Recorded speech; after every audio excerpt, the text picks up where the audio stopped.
할렐루야. 월요일 새벽에 오신 우리 성도님들을 환영하고 축복합니다. 우리 서로 인사하실까요? 반갑습니다.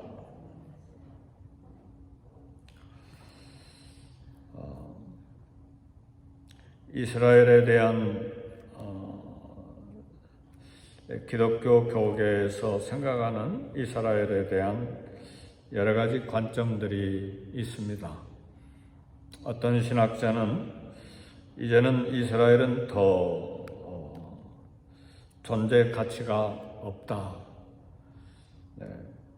왜냐하면 영적 이스라엘인 기독교인이 하나님의 백성의 이스라엘이기 때문에 민족적인 이스라엘은 더 이상 존재 가치가 없다. 그렇게 이야기하는 신학자가 있는가 하면 또 다른 신학자는 하나님께서 한번 택하신 민족은 결코 버리지 않는다. 그래서 언젠가 이스라엘이 민족적으로 100% 다 구원받는 건 아니지만 전 세계가 놀랄 정도로 민족적인 회심이 반드시 올 것이다. 그렇게 주장하는 또 신학자들도 있습니다. 근데 두 가지 의견 다 일리가 있습니다. 왜냐하면 실제로 오늘날 영적인 이스라엘은 예수 그리스도를 믿음으로 말미암은 하나님의 백성들이 영적인 이스라엘이 된 것이 확실합니다. 그럼에도 불구하고 로마서를 들여다보면 사도 바울이 자기 민족 이스라엘에 대한 구원을 얼마나 열망하는지, 그리고 하나님께서 구원해 주실 것에 대한 기대를 하는 것을 읽어볼 수 있습니다. 오늘 아침에 생각해야 될 것은 이스라엘이 고집이 세다는 사실이에요. 뭐에 대한 고집인가? 하나님을 섬김에 대한 고집이 아니라 하나님께 불순종에 대한 고집이 끊임없이 반복되어 오고 있는 것을 봅니다. 이에 대해서 이제 고집센 자식을 포기하지 아니하는 부모처럼 하나님께서 이 불순종 고집에 결코 이 고집을 포기하지 않고 불순종하는 이스라엘을 하나님은 이스라엘보다 더 큰 고집으로 이 백성들을 붙들고자 하는 모습 오늘 본문에 소개되어 있습니다. 근데 그것은 특별한 이스라엘 민족이 뛰어난 민족이고 사랑스러운 그런 모습이 있어서가 아니고 절대로 그렇지 않습니다. 우리 선지서 읽어보면 하나님께서 이스라엘 백성들을 사랑하신 것은 내 민족이 많아서도 아니고 특별한 잘난 것이 있어서도 아니다. 단지 하나님이 긍휼히 여기실 뿐이다. 그런 말씀도 하지만 오늘 본문의 말씀을 통해서는 왜 하나님께서 이렇게 고집센 이스라엘보다 더 큰 고집으로 이스라엘을 포기하지 아니하시는가? 하나님의 언약 때문에 그렇습니다. 언약은 언젠가도 설명해 드렸습니다만 보통 일반적인 약속이 아니라 언약을 맺을 때는 피가 필요해요. 고대 중동 지방에서 언약을 맺을 때는 짐승을 죽여서 둘로 쪼개고 언약을 맺은 당사자들이 쪼갠 고기 사이로 서로가 지나가고 그 다음에 서로 상대방을 보면서 약속을 맺는데 이제 거기서 맺는 약속을 언약이라 그렇게 말합니다. 근데 왜 짐승을 죽이고 쪼갠 고기 사이로 지나가는가? 언약을 파괴하면 그렇게 죽인다는 것이죠. 죽음이 있다는 이야기입니다. 그래서 구약에 언약을 맺다는 말이 이스라엘 말로 좀 재밌는 말이에요. 언약이라는 말은 베리트인데 카라트라는 말이 꼭 따라가요. 언약을 맺다. 근데 카라트라는 말은 맺다는 말이 아니고 실제는 자르다는 말이에요. 언약을 자르다. 아마 죽은 짐승을 쪼개다는 거기에서 오는 단어인 것 같아요. 그래서 언약을 자르다는 말은 언약을 맺다는 말이죠. 하나님의 언약은 그래서 인간과 하나님 사이의 언약을 맺어버리면 인간은 끊임없이 언약을 배반하잖아요. 어제 약속했는데 오늘 마음이 바뀌어버리잖아요. 얼마나 우리 사람이 약한지 몰라요. 그래서 철떡같이 저 사람은 법이 없어도 살아. 막 반드시 약속 지킨다. 근데 성경은 말합니다. 인간의 수명이 어디 있느냐? 코에 호흡이 있다고 그랬어. 호흡이 끊어지면 그걸로 끝나버리는 거예요. 그러니까 인격적으로 신실해도 인간의 한계, 인격의 한계도 있고 더더구나 더 한계는 생명이 내일까지 연장될지 아무도 모른다는 그 말이에요. 그래서 우리 인간의 약속이라고 하는 건 그렇게 한계가 있고 부실하죠. 그러나 그래서 하나님께서 언약을 맺을 때는 당신 자신에게 언약을 맺으세요. 그래서 아브라함과 언약을 맺으실 때 하나님께서 짐승을 쪼갠 고기 사이로 하나님 혼자 지나가세요. 할렐루야. 이거 굉장한 은혜입니다. 아브라함이 지나가지 않고 아브라함 깊이 잠이 들어버려요. 하나님 혼자 지나가셨다는 말은 하나님 당신이 당신 자신에게 언약을 맺으셨다는 말이에요. 그건 하나님이 한번 우리를 위해서 맺어주신 언약은 변함이 없다는 사실. 이런 관점에서 보면 하나님이 민족적인 이스라엘을 포기하지 아니하실 것이다. 그런 신학적인 관점을 지지할 수밖에 없다. 그런 생각이 들어요. 그래서 우리 한국 교회들도 이스라엘 선교에 애를 많이 씁니다.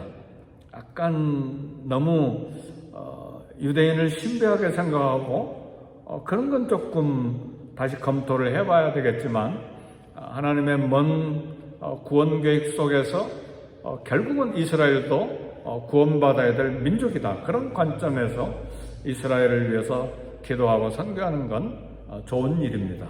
그리고 반드시 또 선교해야죠. 그래서 한국에 있는 저희 6 형제들도 이렇게 돈을 모아서 이스라엘 유대인 전도사님이 개척한 교회를 매달 지원하고 있어요. 작년 11월부터인가 이렇게 계속 조금이지만 6 형제들이 모아서 그 개척교회를 지원합니다. 그것 때문에 지난번에 일부러 이스라엘도 한번 들려서 간 거죠. 터키 들려서 오면서. 네, 좋았어요. 그 사모님, 목사님, 전도사님 사모님 아버지는 한국과 연결이 많이 돼 있더라고. 한국 기업에서 일을 하고 그 오빠는 한국에서 태어나고 그런 이제 한국 분들을 좋아하더라고. 그 전도사님도 좋아하겠죠. 한국 선교사님이 도와주니까 당연히 좋아하겠죠. 근데 좋았어요. 30대 후반인데 열정적으로 또 일하시고 그 아버지가 얼마나 전도에 열심이신지 이 전도사님, 이 조슈아 전도사님 아버님이 아마 김영철 목사님보다 더 열정적이었던 분인 것 같아요. 얼마나 전도를 열심히 하시는지. 이스라엘 우리가 바로 시리아가 있잖아요. 근데 그 시리아 난민들이 있는데 거기 가서 전도하다가 돌아오는데 뒤에서 트럭이 밀어버렸어요. 현장에서 즉사하셨는데 미스테리예요. 아마 추측하기로 전도, 거긴 이슬람이 강하잖아요. 근데 전도하는 분을 일부러 트럭이 그냥 밟아버린 것 같아요. 그래서 즉사하셨는데 순교하신 것이죠. 네, 그런 분의 아들이에요. 그러니까 복음에 대해서 유대인이지만 복음에 대해서 굉장히 뜨거운 분이에요. 그래서 오늘 아침에 이제 서론이 좀 길었어요. 네, 이스라엘을 위한 기도도 우리가 필요합니다. 그래서 그들이 결국은 주님 앞에 돌아올 때에 이제 그때가 우리 주님이 정말 가까이 오실 때가 아닌가, 이제 우리는 그렇게 추측을 좀 봅니다. 그러나 현재 요는 에레미야서 말씀을 보면 이스라엘 민족이 선택받은 선민이잖아요. 그런데 끊임없이 하나님을 배반하는 자들이었어요. 고집스럽게 하나님을 배반하는 자들인데 그 결과 하나님이 이스라엘을 심판하시고 그리고 멸망 이제 받는 그런 과정에 있는데, 그러나 하나님 이런 이스라엘을 영원히 버리지 아니하시고 구원해 주시겠다고 하는 말씀을 또 반복해서 하시는 거예요. 그게 오늘 본문 에레미야 12장 14절의 말씀입니다. 좀 해석이 필요하기 때문에 이 말씀을 조금 더 들여다봐야 될 텐데, 12장 14절 하반절에 보면 보라, 내가 그들을 그 땅에서 뽑아버리겠고 유다집을 그들 가운데에서 뽑아내리라. 이건 무슨 말씀이냐면 바벨론 이스라엘 선민을 고통스럽게 만들고 멸망시킨 바벨론 땅에서 뽑아버리겠다, 그 말씀이고, 그런데 바벨론을 그 땅에서 뽑아서 없애버리는데 그때 유다집을 그들 가운데서 뽑아내리라. 같은 뽑아낸다는 말인데 달라요. 앞에는 바벨론을 멸망시킨다는 뽑아내버린다는 말이고, 유다집을 그들 가운데서 뽑아내리라는 말은 구원해내시겠다는 말씀이에요.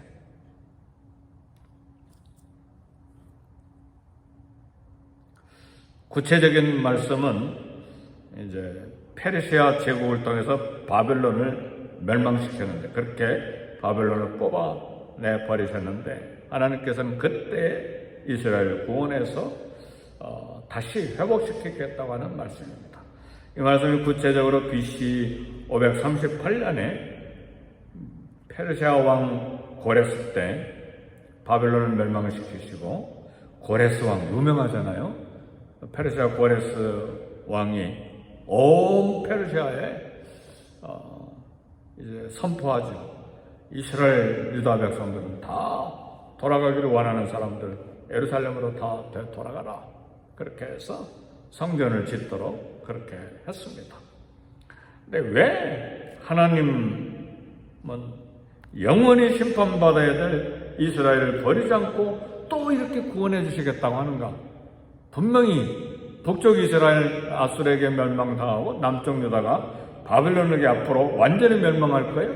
에레미야가 지금 예언을 선포하고 있을 때는 1차, 2차 몇 번 포로로 잡혀갔지만 완전히 멸망하던 때는 아니거든요. 이제 앞으로는 멸망할 것이지만, 그런데 이런 멸망받아야 될 이스라엘을 또 구원해 주시겠다고 하시는 것인가? 서론의 말씀대로 하나님이 언약에 신실하시기 때문에, 언약의 하나님이시기 때문에, 당신의 백성으로 선택해서 언약을 맺은 자들에 대한 하나님의 고집이에요. 하나님의 열심이에요. 이스라엘이 고집이 있어요? 우리 가운데 고집 센 사람들도 있잖아요. 하나님 고집 앞에서는 명함 내밀면 안 됩니다. 그 하나님의 고집은 약속에 대한 신실함이에요. 약속. 그 약속을 뭐라고 그랬어요? 언약이라고 그랬잖아요. 카라트 베리트라고 그랬잖아요. 짐승을 쪼갠, 그리고 언약을 맺은 하나님.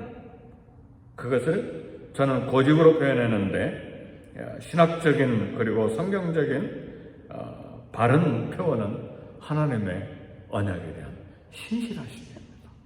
오늘 저와 여러분들에 대한 하나님의 사랑은 신실하심을 믿습니까? 그것도 언약이에요. 생명의 언약이에요. 은혜의 언약이라고 말해요. 예수 그리스도의 피를 통한 언약이에요. 새 언약이라고 성경은 말해요. 내 죄를 대신해서 십자가에 죽으신 그 예수님을 믿는 자마다 멸망치 않고 영생을 얻게 하려 하심이라 하는 새 언약이에요. 생명의 피로 맺은 언약입니다. 그래서 우리도 거짓 뿌리죠. 죄 짓는데 거짓 뿌리는 사람들 얼마나 많은지 몰라요. 세상 사람들 두고 하는 말이 아니에요.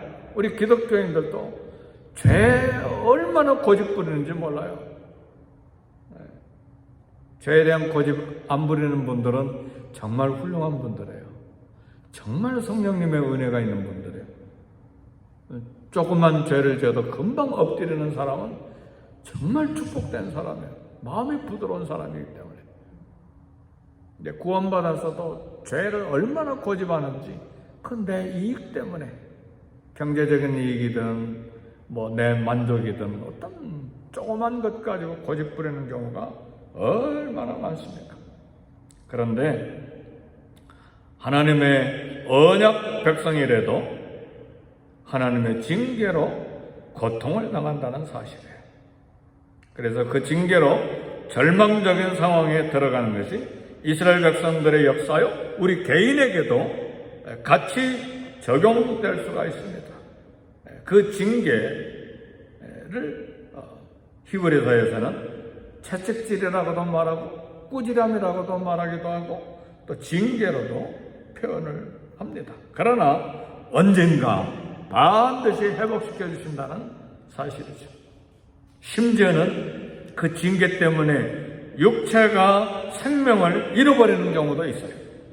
그러나 육체의 생명은 끝났지만 하나님 영혼을 구원해서 마지막 날 영과 육이 함께 부활하는 구원을 받게 하십니다. 하나님의 택한 백성, 성도인 우리는 그래서 이 땅에 사는 동안에도 하나님 앞에 고집 부리면 안 됩니다. 하나님 말씀이 이렇다 하시면 얼른 무릎 꿇을 수 있기를 주 이름으로 축복합니다. 근데 그 기초의 믿음은요, 하나님 말씀은 하나님 말씀으로 인정을 해야 돼요. 하나님 말씀의 권위를 인정해야 돼요. 우리 신앙생활의 기초는 성경에서 시작합니다. 근데 성경 말씀을 그냥 농담거리로 명상하거나 인간성 좋게 하는 도덕적인 윤리적인 그런 교훈서로 생각해버리면 그 사람 신앙은 끝났어요. 하나님 말씀은 생명의 말씀입니다. 성경에서 우리 구원이 있는 줄 알고 상고한다 그러잖아요. 구원에 관한 말씀이고 우리 생명의 말씀입니다. 그래서 우리가 하나님 말씀 앞에서 모든 다툼과 모든 이론과 모든 철학과 모든 사상과 모든 논리적인 그런 이론들이 산처럼 쌓여 있어도 하나님 말씀이 말하면 다 내려놔야 돼요. 여호와는 성전에 계시니 온 천하는 그 앞에서 잠잠할지어다. 이게 선지자들의 선포된 말씀이에요. 그래서 우리는 날마다 성경을 읽는 거예요. 내 교양을 위해서 성경을 읽는 것이 아니라 생명의 말씀 앞에서 무릎 꿇고 그리고 그 말씀 따라 살기 위해서. 주의 말씀은 내 발의 등이요 내 길의 빛이니이다. 그래서 우리 믿음의 선배들은 특별히 중국의 허드슨 테일러 같은 분은 새벽같이 일어나서 성경을 읽는데 저는 그렇게 못 해봤어요. 반드시 성경을 열어놓고 무릎을 꿇고 성경을 읽은 분이에요. 허드슨 테일러. 왜냐하면 중국 내지 선교하는데 선교사님들 한 1000명을 대표하는 분인데 내지에 들어가면서 중국이 해안으로 도시가 발달돼서 지금까지는 해안 선교가 되는데 지금도 마찬가지지만 중국 내지는 우리는 잘 몰라요. 얼마나 위험한지. 근데 그런 내지 선교 들어가다 보니까 날마다 선교사님들이 죽잖아요. 그러니까 대표로서 얼마나 엎드려서 기도해야 됩니까? 그러니까 성경을 그분은 새벽 2시 반 막 이렇게 일어나서 성경을 열 때 무릎 꿇고 읽었어요. 그렇게 기도하고 어떤 면에서 그런 경건이 생긴 것은 참 고통 때문에 생긴 경건인데, 그래서 오늘 혹시 우리에게 고통이 있습니까? 고통이지만 축복입니다. 새벽 2시 반에 일어나서 무릎 꿇고 성경을 열고 읽고 기도한다. 엄청난 경건은 어디서 왔는가? 고통 때문에 온 것이죠. 그래서 오늘 우리에게 유대 백성도 마찬가지지만 우리에게도 마찬가지죠. 이렇게 하나님의 징계가 올 때에 하나님 앞에 더 가까이 나아가는 은혜가 있는 것입니다. 하나님의 인자하신 은혜, 언약의 은혜가 우리에게 있는 것입니다. 말씀을 마칩니다. 우리는 현실 속에서 온갖 문제를 안고 사는데 정직하게 살고 신실하게 살지만 고난 속에서 신음하는 그런 삶이, 그런 문제들이 우리 앞에 있어요. 이러한 문제들을 해결할 지혜도 없고 능력도 없어요. 그래도 우리가 놓치지 않아야 될 것은 하나님의 선하심과 의로우심, 신실하심을 의심해서는 안 돼요. 결국은 하나님은 문제를 풀어주시고 당신의 방법대로 당신의 때에 그것을 선으로 바꿔주십니다. 우리가 생각하고 고민하고 힘겨워하는 것, 소망하는 것, 모든 것에 대해서 준비하시고 또 은혜를 베풀어 주시고 깊은 뜻을 가지시고 우리의 삶을 인도하신다는 걸 결국은 체험하게 하십니다. 그래서 이 아침에 에레미야가 3장 31절 말씀처럼 주께서 영원토록 버리지 아니하실 것이며, 아멘, 영원히 버리지 아니하신다 그 말이에요. 반드시 끝나는 때가 있어요. 문제가 끝나는 때가 있어요. 그가 비록 근심하게 하시나, 이건 징계가 있다는 말이에요. 죄에 대해서 근심하게 하실 것이나 그의 풍부한 인자하심에 따라 긍휼히 여기실 것입니다. 풍부한 인자에 따라 긍휼히 여기실 것입니다. 에레미야 3장 31절 기억하셨다가 오늘 중에 한번 열어보시고 읽으시면 좋겠어요. 말씀을 마칩니다. 하나님보다 고집세면 안 됩니다. 하나님 말씀 앞에는 팍 무릎 꿇는 게 축복이고 살 길입니다. 하나님은 우리를 사랑하시지만 징계조차도 그냥 건너뛰시는 분은 아닙니다. 사랑하시기 때문에. 징계가 오면 고통이잖아요. 그래서 또 한편으로는 징계가 있어도 실망하지 말고 하나님의 언약, 신실한 언약을 믿고 끝까지 하나님 소망하는 저와 여러분 되시길 주의 이름으로 축복합니다. 기도하겠습니다. 기도하실 때에 교회 위에서 우리 교회 모든 기도 제목을 내놓고 기도하시고 이영과 개영과 선데이스쿨을 위해서 기도하시고 교육자들을 위해서 기도하시고 또 우리 삶의 모든 문제, 가정과 직장과 일터를 위해서 기도하시고 또 나라를 위해서도 기도하시고